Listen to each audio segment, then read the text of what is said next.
Halo, kembali lagi bersama saya Minisri Melila Yelo, mahasiswa Politeknik Negeri Manado kelas 3T6. Pada saat ini saya akan membuat tugas atau project based learning mata kuliah statistika data, di mana untuk tugas project satu ini saya akan membuat tentang pengenalan NumPy dan Pandas. Nah, sebelum kita lanjut, apa itu NumPy? Nah, jadi NumPy adalah library yang biasanya digunakan untuk manipulasi array atau vektor. Nah, sedangkan kalau untuk Pandas adalah library yang biasanya digunakan untuk analisa data atau yang biasa disebut sebagai data wrangling. Nah, biasanya data yang diolah oleh Pandas itu berbentuk tabular atau tabel. Nah, jadi pertama-tama kita buka dahulu text editor. Nah, di sini saya menggunakan text editor Anaconda atau Spider. Nah, kita buat dulu tentang load library. Nah, biasanya sebelum kita melakukan pengolahan data, kita itu harus memanggil library yang diinginkan untuk digunakan dalam analisa data kita. Nah, contohnya kita akan memuat NumPy dan Panda. Nah, sini saya akan mencontohkan cara membuat NumPy sebagai NP. Jadi di sini import NumPy SNP.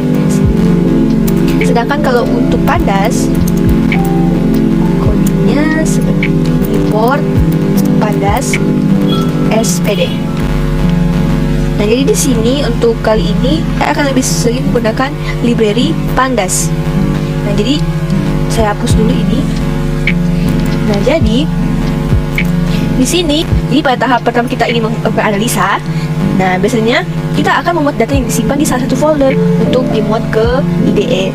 Nah, jadi untuk memuat data itu kita harus buat di dalam format CSV atau Excel. Nah, kalau contoh di sini saya akan menggunakan file yang formatnya CSV. Raw data, kita coding ya. Raw data itu adalah untuk pemanggilan huruf ya. Raw data sama dengan, jangan lupa, PD. Nah, kita pakai metode ini ya kalau untuk membaca sebuah file, itu read ya, underscore CSV atau ekstensi file, bukan itu. Nah, di sini kita harus di dalam di sini dalam tanda petik ini kita akan menambahkan file yang akan menjadi datasetnya. Di sini saya sudah menyediakan ada file yang bernama data info dan ekstensi filenya CSV. Nah, cara kita mengambil datanya yaitu kita copy paste alamat ini ya, alamat datasetnya. Kalau saya biasanya seperti ini. Di Python ini kita klik kanan foldernya, lalu kita copy paste, lalu kita slash, masukkan nama datasetnya, filenya, data intro. Data underscore intro, jangan lupa ekstensi filenya .csv. Dan saya akan mengambil yang untuk bulan September ya, save sama dengan tanda petik tidak cukup. Nah, coba kita running ya, coba kita running. Nah, sepertinya kalau dia tidak memunculkan error, berarti datasetnya ini sudah benar ya. Berikut kita akan inspeksi data. Nah, jadi inspeksi data itu di sini pertama-tama akan melihat keseluruhan data. Nah, jadi kita cukup memanggil nama variabelnya dengan fungsi ya. Nah, di sini contoh fungsi print, karena kita akan menampilkan, kita harus menggunakan kata print ya. Print dalam kurung raw underscore data. Kita run. Nah, di sini kita dapat melihat bahwa fungsi dari print raw data ini yaitu untuk menampilkan seluruh data yang ada pada dataset ya. Coba kita buka datasetnya, kita lihat. Nah, di sini ada 20 data ya. Kembali ya. Nah, sama ya, ada 20 data. Melihat atau memanggil hanya 10 data pada baris yang pertama. Nah, coba. Jadi beritanya yaitu di sini. Nah, kita akan menampilkan 10 baris data pertama. Jangan lupa print sama seperti di atas. Raw underscore data. Nah, karena kita akan memanggil 10 data di atas, kita akan tambahkan .hit dan buka kurung.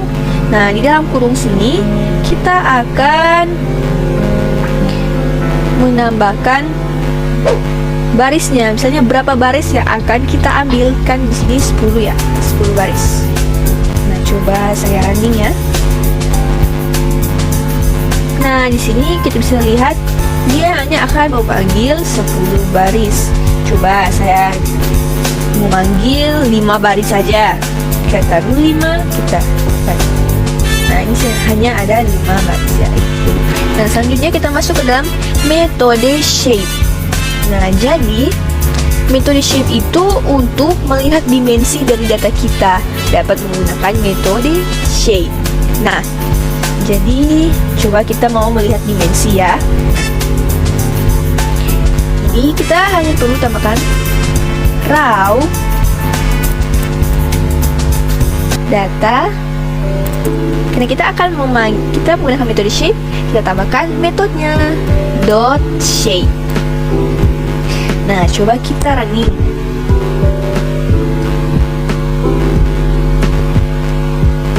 Nah, jadi di sini kita dapat melihat hasilnya. Di mana sini dibilang ada 20 baris dan ada 9 kolom. Nah, misalnya misalnya kita hanya akan melihat nilai shape pada indeks dan dia akan menghitung hanya rows-nya. Coba, nah tinggal kita edit saja ini. Kita harus menambahkan print buka kurung, tutup kurung, baru kita tambahkan tanda simbol tutup kurung mutlak ya, mulai dari 0, indeks 0. Kita coba. Dan di sini dia hanya memprint 0 ya, hanya 20 saja. Kalau yang sebelumnya dia bilang ada 20 rows dan kali 9 columns. Itu ya perbedaannya.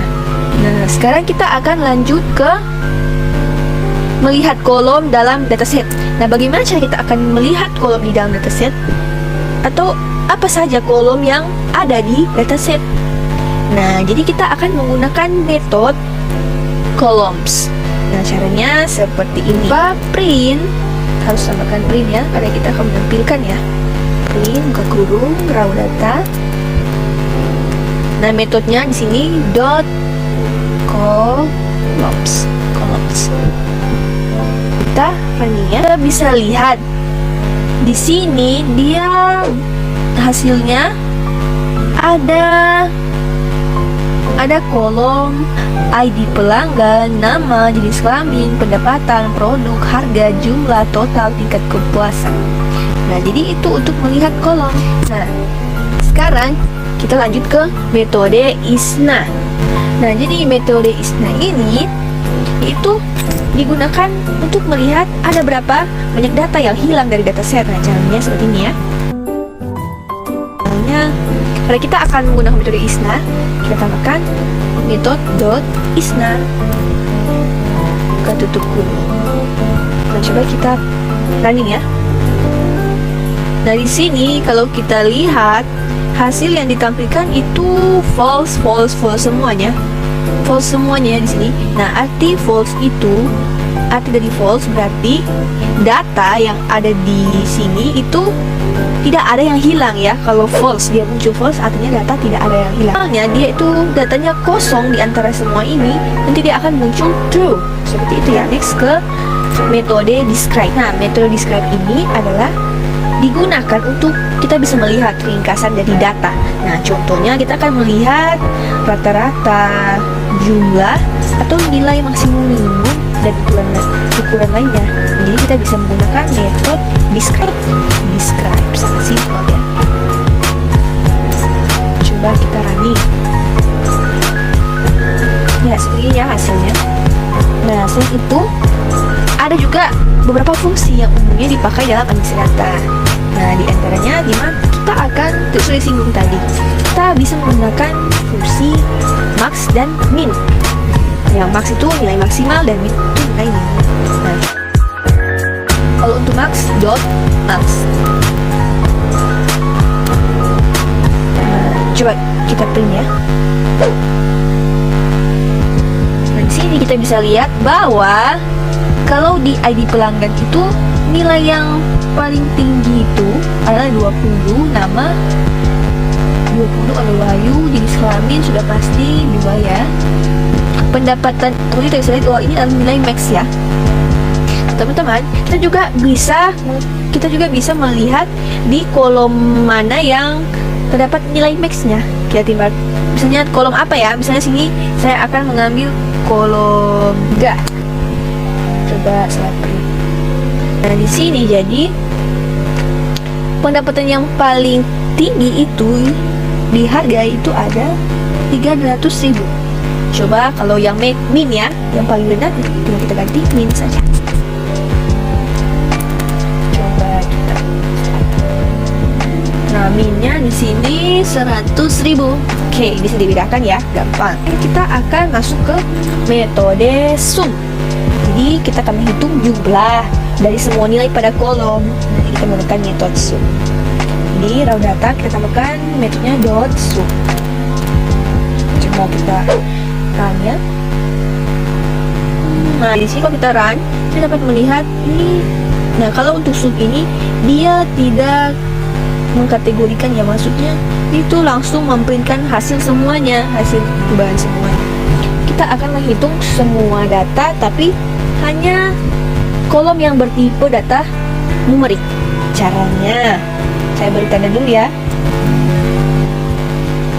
Nah, setelah sum, nah di dalam tanda kurung ini kita tambahkan ya, karena kita hanya akan numerik ini, numerik underscore only sama dengan true. Coba kita mulai. Nah, hasilnya seperti ini ya, hanya yang bersifat numerik saja ya, tidak ada yang tidak bersifat huruf ya. Oke. Nah, coba sekarang kita akan menghitung dia berdasarkan kolom ya, kolom apa saja, misalnya menghitung kolom harga dan pendapatan. Hitung semua ya. Nah, caranya di samping seperti biasa, di samping raw data kita tambahkan tutup kurung mutlak, kita tanda ini, tutup ke kurung mutlak ya. Nah, dalam sini kita tambahkan nama ya, nama kolomnya, misalnya jangan lupa tanda petik harga, lalu kita koma, tambah lagi petik pendapatan. Nah, coba kita running ya. Dan di sini kita bisa lihat total semua sum dari harga yaitu 3.950.000, sedangkan untuk pendapatan 23.200.000 rupiah. Oke, kita lanjut ke metode log ya. Misalnya saya akan mengambil raw data, jangan lupa print. Di sini kita tambahkan ya. Misalnya kita akan mengambil 10 data ya, hanya 10 data. 10 data. Misalnya kita akan mengambil 10 data ya. Oke, kita coba. Di sini dia menampilkan hanya 10 data sesuai ini ya. Nah, bagaimana kita akan mengambil data dari baris ketiga sampai baris ke 5 ya, atau baris ke 4 lah. Coba raw data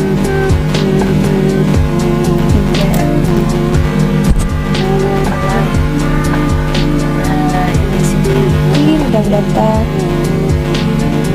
Nah, di sini kita harus menambahkan ulang tanda mutlak dua kali ya.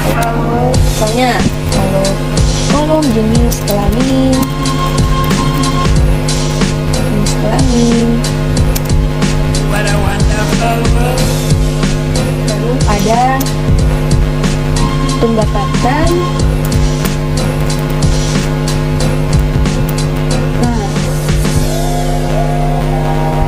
Buat lagi baru ya,